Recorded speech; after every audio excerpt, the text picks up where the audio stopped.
Good morning, CLC. I invite you in this moment to just take a nice, deep, cleansing breath, breathing in cool, calming oxygen. And as you breathe out all stress and tension. Let go of all anxiety and doubt. Just release all that no longer serves you. If you feel so inclined, take another nice, big, deep breath, breathing in all the love and light. And as you release that breath, allow your body to just relax in this moment. And allow your mind to be here now. Universal love enfolds me. Universal wisdom inspires me. Universal spirit enlightens me. Universal power encircles me. I am one, and all is well.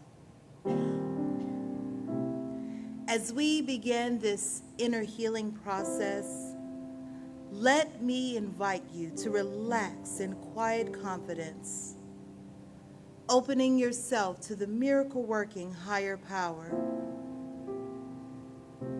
Now symbolize the unity of your thinking and feeling nature by touching your chest with your hand, and let my words act as your own for your own inner healing, acceptance, and receptivity.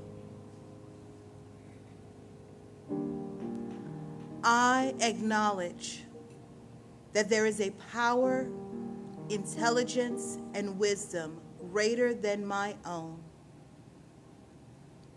I am in the midst of it, and it is in the midst of me, sensitive and responsive to my every thought, word, action, and feeling. I now make this true for myself by saying aloud, I acknowledge. Acknowledging this higher power working through my life, I admit that I am personally responsible for solving my own problems while being guided and assisted by something greater than myself.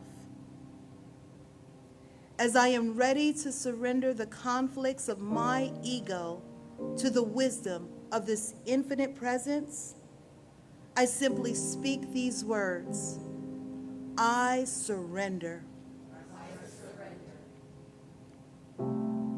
Knowing that forgiveness is the key to unconditional love and the feeling of heaven, I now unconditionally forgive anyone and everyone who has ever injured me in any way, real or imagined. And I now forgive myself for all of my mistaken judgments and their resulting actions. From my deepest level of understanding, I now say, I forgive. Realizing that I continually experience the effects of my own thinking, I now choose to allow this higher power to recreate me deeply, filling my mind with thoughts that are only positive, constructive, loving, and beautiful. I call upon this divine inflow by stating aloud, I choose. I now center upon that one special idea I'm willing to accept as real for me in this coming week. Visualizing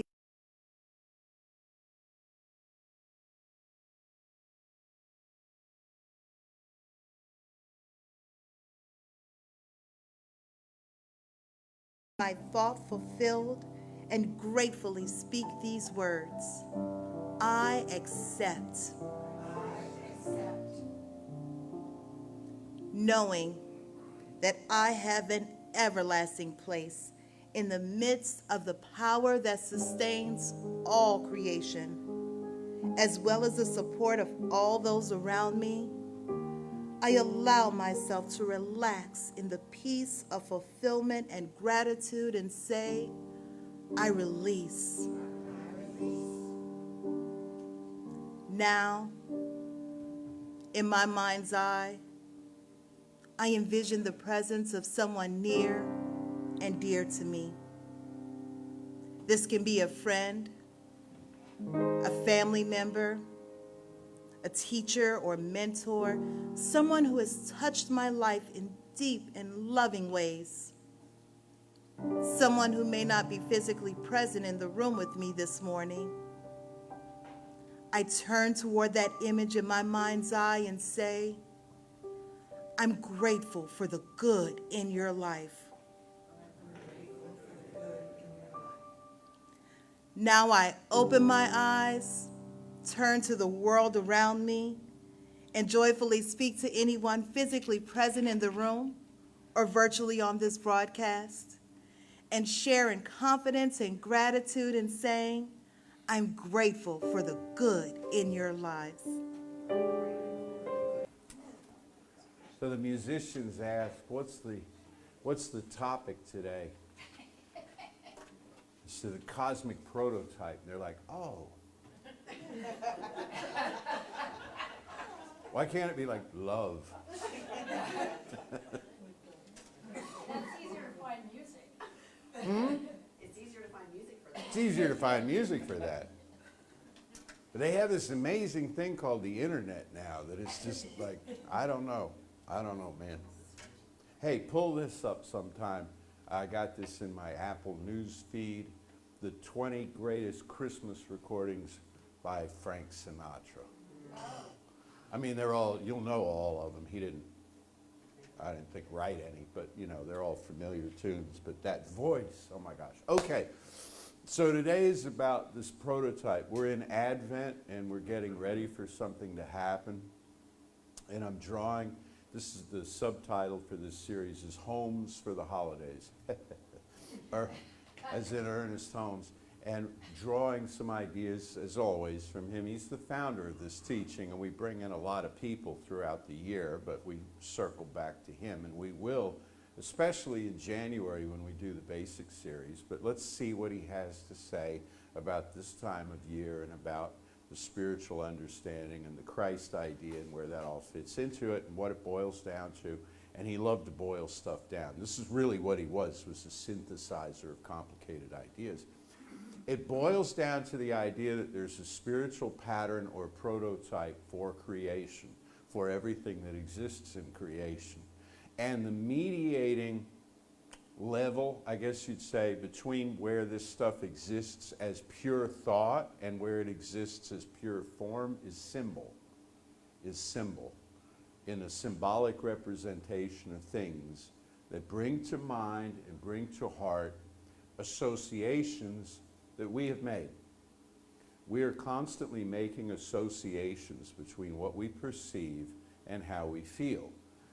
And that's where we do our work. That's where we do our spiritual work. Let's back up a minute. In many spiritual teachings, with all due respect to them, the idea is that there's something wrong in your relationship with your source, with deity, with God, okay? And that your spiritual work needs to be about fixing that. And if there's a problem in that relationship, in that way of thinking, the problem is, of course, yours. It's not God's. It's not a mediation. It's not a negotiation. It's not a conversation. It's not a compromise. It's that you're wrong. You're just wrong. And there's something you need to do about that. All right, as I say, with all due respect, in this particular teaching that you've happened into today, the idea is entirely different. It's that there's nothing that's ever been wrong in anybody's relationship with their source.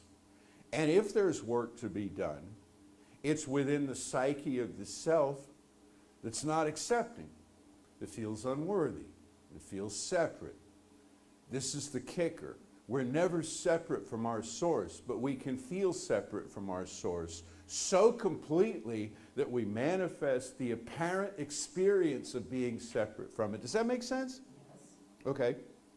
Think about, like, if there's a room full of people. Maybe you're going to a holiday party, and you walk into this room and you feel like you're not dressed as well as everybody else, or you don't really know anybody, or you don't really belong there, or you can't, the people who invited you have mysteriously disappeared and you're in a room full of strangers, you know.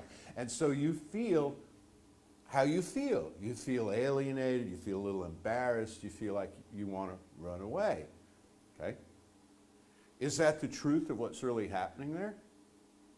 Maybe, maybe not. I mean, maybe everybody is looking at you in judgment and stuff, or maybe you know, it's everybody's just standing there with their little plate of food and their cup of punch, and it's not about you, but it's all living up in your head. We do this. I've talked about this recently. I've talked about this anciently. I've been talking about it for years. But we do this to ourselves. We carry the story. We carry the story. What is your story? What is your story in life? I was talking to a new friend the other day who's coming out with a book on your stories, how our stories all, you know, match up really with, well, prototypes, archetypes, things that exist in the purely spiritual realm. So we do the work in our spiritual psychology about getting ready, about preparing, about feeling like we belong, And we check our associations. We check our associations with what I'm going to call a CBA, a cost-benefit analysis. Welcome to Accounting 101, spiritual cost-benefit analysis. I examine a belief that I have and I say, what is this costing me? I examine the same belief and I ask myself, how is this benefiting me to believe this? And you have to do this yourself. Others will try to help. They'll look over your shoulder, you know, and they'll, well, why are you doing it? But it really comes down to you and your own process, which is really what it all comes down to in the long run, is that you and I are here to figure it out for ourselves, to figure out how it all fits together and the associations that we've made. So what typically happens with many of us is that we walk through life and we have made painful associations with various states and conditions, and we insist on reminding ourselves of this when we encounter these states or conditions, okay? We kind of stab ourselves a little when we experience something out there in the world. Oh, this is supposed to bother me. People do this, for example, with the holiday season. They'll say, it's Christmas. How am I supposed to feel about this? As if there's one way to feel. People say, oh, I'm supposed to feel joyous right now. Other people say, I'm supposed to feel miserable right now. Other people say, I'm supposed to feel bah humbug right now. And because we've made these associations and we've decided that we have to keep them. Now, there's something I read a while back that made a lot of sense to me, and it said that joy is not a betrayal of your pain. I take it you like that. Well, first I have to comment on your reaction. I want you to know that it's very satisfying to a speaker when they say something and they get that. They get that kind of whimper, murmur. I don't know what that was, but it was like, okay. Yeah, joy is not a betrayal of your pain. We feel like sometimes that we have to keep it up. We have to prolong the suffering in a situation so that we don't stop taking it seriously, so that we don't start undervaluing its importance in our lives. But we can overdo it. We can do this to this same person that I was speaking with about your personal story made a comment about the end of grief. The end of grief.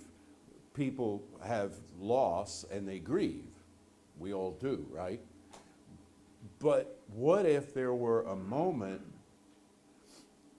even a ritual around a moment, where we declared that our grief was complete? That it was now time to, yeah, that was my reaction when she brought it up. I went, ooh, I made the same sound you did a minute ago. To mark a new beginning. Say, well, that stage is closed. And I think a lot of times what we do is if we come to that moment, we say, oh, but this means I never cared about that person, or I never, that it wasn't as much of a hurt as it really was. But it's not an either or. It's not an either or. So I'm giving you a lot of complicated messaging this morning. I probably wonder what you're going to do with it. Well, I have a suggestion, which is this cost-benefit analysis around the associations that we make. You get to a certain stage of life, like, I don't know, age 3 or something, and you've seen a lot of things before, and you start lumping them together, right? And the more you grow, the more things are lumped together into associations, into packages, and now you can hear a song on the radio and it makes you weep because it was from 40 years ago and that summer when such and such. You know what I'm saying? And I've talked about this a lot, but I think it needs to be talked about. It needs to be brought up a lot. I walk in and I see the piano, and in my head I hear piano music. Why? Because I've associated the two my whole life. It's like, well, and whether I play it or somebody else plays it, I hear the music coming out of it when there's no music coming out of it. So that bridge mechanism is that symbolic field in which we live.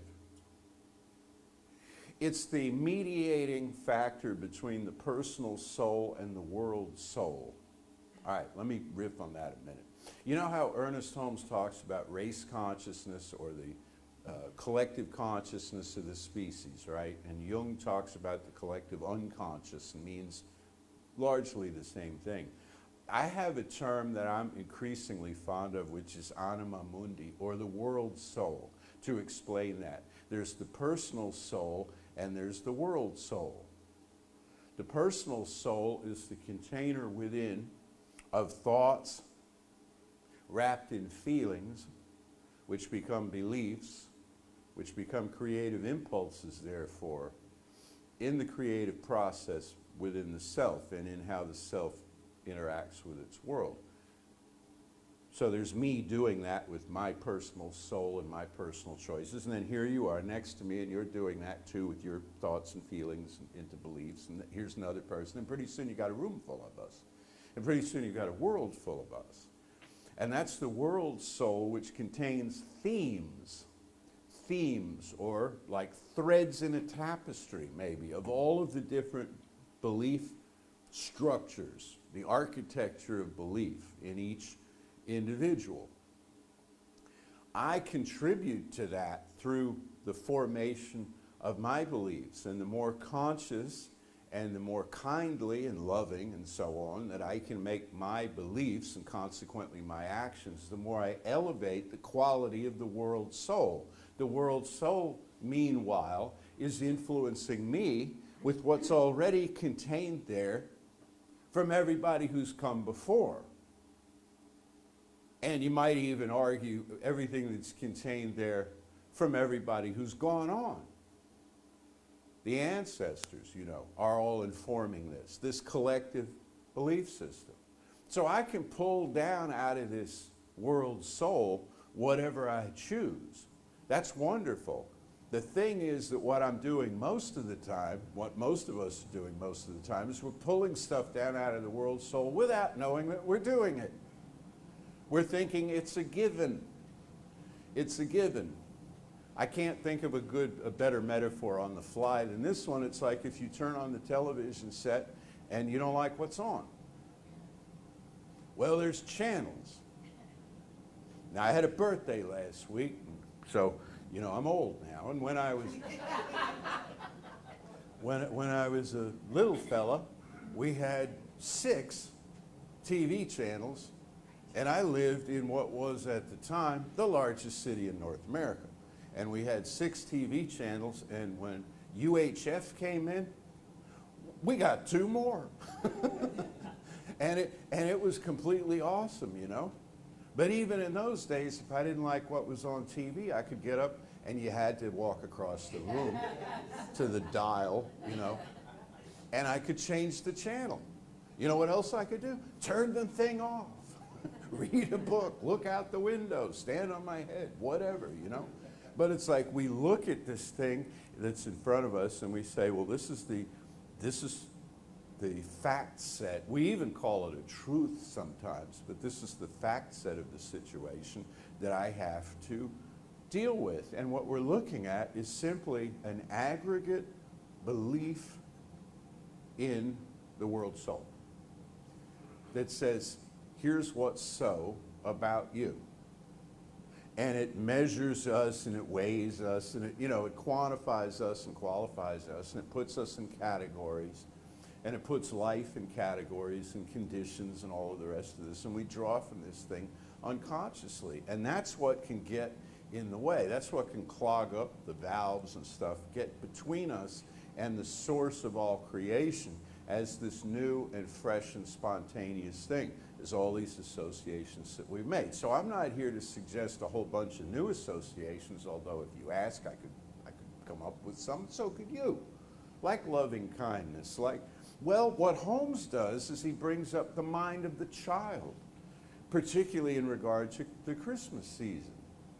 He says the child in us is not dead, is not asleep, is not, but has become jaded and cynical, you know, over the years through the repetition of a promise that doesn't seem to have been delivered on. The promise of what? Peace on earth, goodwill toward all. And another year passes and we still don't have it. And another year, and we give up, and the thing can turn into kind of a charade until we recognize that there's a spiritual prototype that is seeking expression through us, and a common name for this, given in New Thought, is the Christ consciousness. The Christ consciousness. That Jesus was, and we go over this in our classes at some length, but that Jesus was this hugely illumined individual who knew his oneness with what he called his Father, to the extent that at the temple he shocked the elders who said he, at age 12 or so, speaks as one with authority. And the elders in the temple were trying to muster up the authority to be the elders in the temple. Because when you're an elder in the temple, you want to look like you know what you're talking about. And you want to, you know, you want to project this kind of thing. And here's this kid, and he speaks as one with authority about the law, about the Mosaic law. And, well, that's a prototype. Our contention is that he was not different by nature from any of the rest of us. He was just completely plugged in to his source. How he got this way is the subject of a small industry of writing, okay? Where he went and who taught him this, and, you know, okay, that's fascinating. More fascinating still is that what he did still exists at that prototypical level that we can draw upon. Now, what we tend to want to do is say, then let me raise the dead. I'll start with that. Never done this before. Shoot my cuffs. And Lazarus, come out. 3 days he's been in there, my cousin. Lazarus, come out. Whoop, didn't work. You know, I'll heal the sick. I'll cast out demons. I'll cleanse the leper. I'll do. We want to start with these grand things. And there's a part of us too that's like, they call it today, hold my beer. Okay. There's a part of us that's like, watch this. Yeah. Is everybody watching? You watching me do this? Okay, watch this thing that I'm going to do because I want to be loved. I want to be loved. all of which gets in the way of the divine circuits, all of which gets in the way of the actual delivery of the thing. Jung put it this way. He said, Jesus did not come here. I'm paraphrasing. This is not an exact quote. They will find it for you. But I'm paraphrasing. Jesus did not come here so that we might all become as he was. He came here so that we might all become as we can be. As we can be. As each of us can be in our fullness. And maybe I'm here to raise the dead. Maybe I'm here to do these grand gestures of global healing. The first thing I'm here to do, is to heal my own stuff. Is to get clear on who I am, what stories I've bought into, what prototype I'm expressing. What am I doing? How am I being? What can I believe? And what can I believe about me right now? Not when I'm better, not when I'm different, but what can I believe about me right now? Is David Dewhurst in the room? Yeah, there he is. We ordained this guy Friday night. He's real and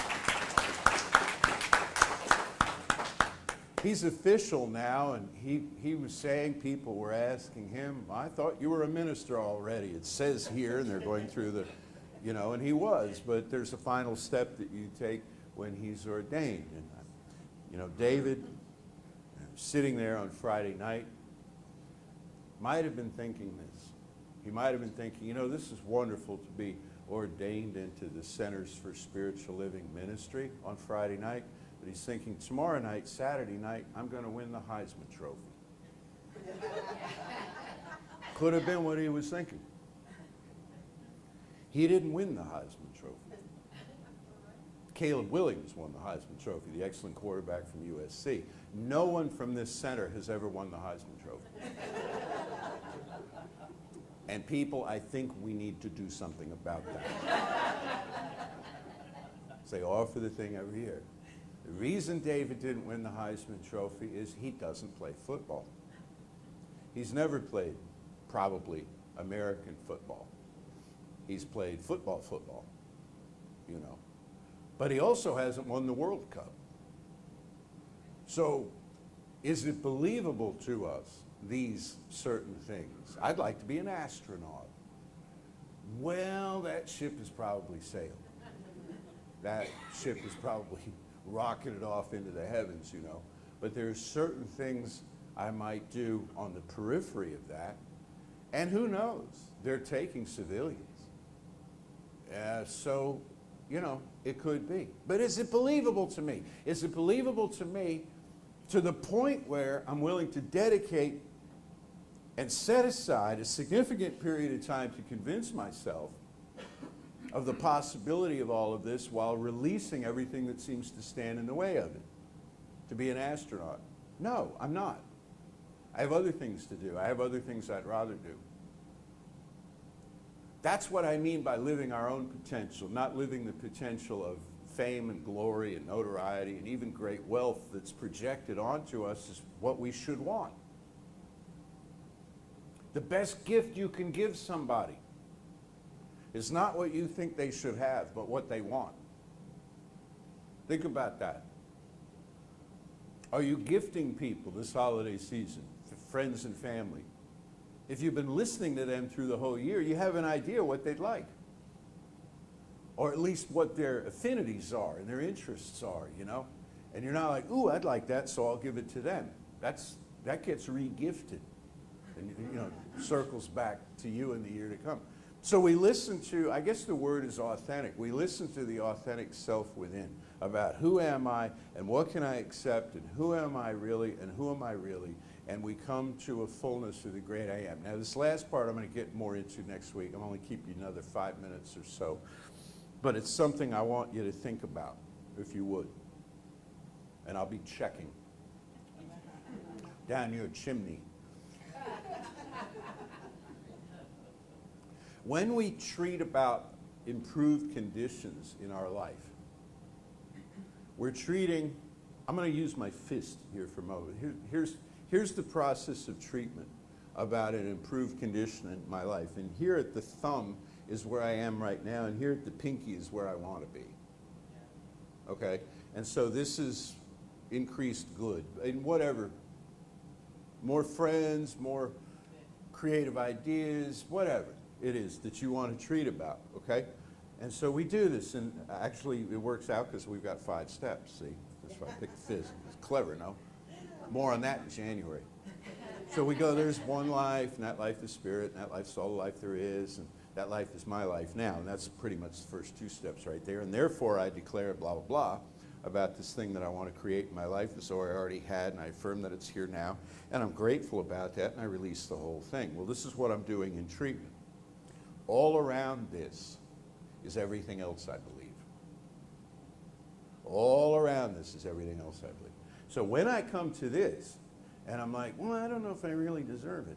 It exists out here in the unclaimed realm of everything else that I've given my attention to over time. That's why we want to invite all the outside in. That's why we want to work in that larger realm, where it's not just about manifesting a result to this, because we're always manifesting results, but it's not about a particular result that we manifest and then we're using spiritual law and we're coming into the fullness of our spiritual being. That occurs as we embrace the fullness of who we are, including our phobias, our neuroses, and where we've hidden our power over all the years that we've been. So we come into a greater awareness of this self. And I was asked this recently, what is the point of the science of mind? Is it to manifest things? I get this question from time to time. Is it to manifest greater something or other in life? And I said, no. To me, it's about not manifesting what I don't have. It's about coming into the fullness of who I am. Because when I come into the fullness of who I am, I completely reevaluate my attachment to conditions, circumstances, and forms. Suddenly my needs are all different. Suddenly. I have a freedom I didn't have before. So just know there's a spiritual prototype. It's not moving you around. It may be suggesting things to you, but it's not demanding things of you. It requires your first move really toward it, to say, show me who I am. Show me the Christ presence within myself, or the Buddha presence within myself, or the Atman presence. It's not a sectarian thing at all. Show me this presence. Show me this within myself, that I might be more. So, as you go forward through the week, look and see about this cost-benefit analysis, where you've put your power, how it is that in your treatment work, in your prayer work, there may be something larger going on having to do with how you value yourself, about which you get information when you treat for the manifestation of particular things, that invites you then to take a step back and know something about yourself from the past and change the association, change the relationship that you have with your own memories, with your own background. Because when you do that, you heal the past. Where is the past anyway? But in consciousness, where everything is. So let's know together now. One life, one power, one presence on this beautiful day. A day of changing weather. Rain has swept through and now it's kind of warm and humid again, and then they say in a few days more rain and then cool and then seasonal temperatures, whatever that means for us. Well, on this sweet Sunday morning, in this place and in the place that you occupy, if you're not in this room physically with us, it is easy to feel the presence of this one life. So we do. And now we internalize it.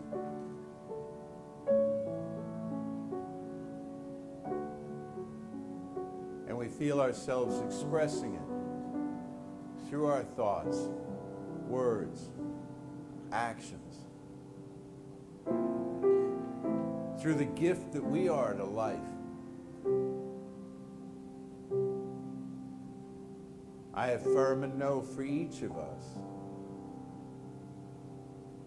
that the sweet and holy presence of the self reveals itself. There's a part of us that's never known suffering, never known lack or loss of any kind. And it's that part into which I speak this word. So that where we have struggled, there may be increasing peace and comfort and self-awareness. So that something comes over us. Something wraps itself around us, saying, "You are my beloved child, in whom I am well represented." For this knowing, this beautiful time together, the great joy available to us in this season and all seasons, I release this word now into that one life, that one power, that one presence that accepts it and works with it and brings it all to fulfillment. And so it is. So it is. And we love that you are here. Thank you for your energy. Thank you for your love. Thank you for your time. We know how precious it is. And also, thank you for any monetary gifts that you choose to give to us today. Thank you for giving to us, because it is because of your gifts to us that we're able to be here and give back to you. And with that, I invite you now to say with me, divine love through me blesses and multiplies all the good I am and have, all the good I give and receive. I am prosperous now, and so it is. Now, I want to give props. She's not in the room, but I want to give props to Denise Lagaway. Because, I mean, look at this tree. Look at these decorations. She has a team that does it, but yeah. When I was in practitioner training, there was that one where we got together and put the tree up, and I vowed never to do it again. So props to Denise, and yes, I am calling you out, Sharon. So, oh, sorry about that. So, now as we head off we're getting ready to head out into our day. I want to ask you for a particular favor, to please hold, and I may not make it through this without crying, to please hold the CSL of Colorado Springs, Centers for Spiritual Living of Colorado Springs, in your heart, because their senior minister passed on December 7th. And why it hits me is because he was one of my teachers. He was one of Reverend David and I's teachers. He greatly influenced both of us. And I had his number because he was a Catholic priest before he came to CSL. Similar to me, I was not a Catholic priest, but I was Catholic. Which might be why I'm in CSL, because I couldn't be a priest and I can be a minister. So, but they're about to have, any minute now, they're starting their service, and particularly hold Reverend Barbara, because she is the one who is doing their service for them. And so just hold her in a loving space. The amazing thing about being CSL is we're not afraid to cry. We'll do it right here on platform. We've done it multiple times. So, you know, it's not a weakness to cry. It is absolutely a strength. So I'm just asking for that. Hold them. Hold that congregation. And all of us who were friends of and students of Reverend Norm. As I like to say, a little bit of glitter, a little bit of drama, a little bit of pageantry left the world, but not 1 ounce of love did. The thing that most of us remember from him is, does it hold the weight of the divine? So as you are doing your cost benefits analysis, I gift you that phrase from Reverend Norm. Does it hold the weight of the divine? So know with me that there is one power, there is one presence, there is one love. And each and every one of us are a part of that love. We live that life. We channel that love, that power, that presence through us into the seen realm from the unseen. This is our gift. This is our gift. And so today, as we move through our day, this week, as we move through this week, as we move through this holiday season, that we hold ourselves and each other gently. We hold each other in warmth, in kindness, in compassion, in care. As we move through the holiday season, we make time for joy and sadness. We allow ourselves the chance to feel all of the emotions. We make time to be human, even as we hold the divine. And so I am knowing peace. I am knowing comfort. I am knowing warm hugs for CSL Colorado Springs, for Centers for Spiritual Living, for the ministers, for the practitioners, for the congregations, for creative life. And I am grateful. I am grateful for a teaching that teaches us that we are both human and divine, and that we are the best of both. I am grateful for a teaching that has guided me here and still lights my path. I am grateful for a place that teaches it. I am grateful for our ministers, our practitioners, our musicians who've done an amazing job. Did you see that harp? Oh my gosh. For our tech, the technology that allows us to do this, to broadcast this to, you should see the states that have already called out today: Idaho, Michigan, California, Texas, I think Arizona. And I'm grateful for that love and for each and every opportunity to share it.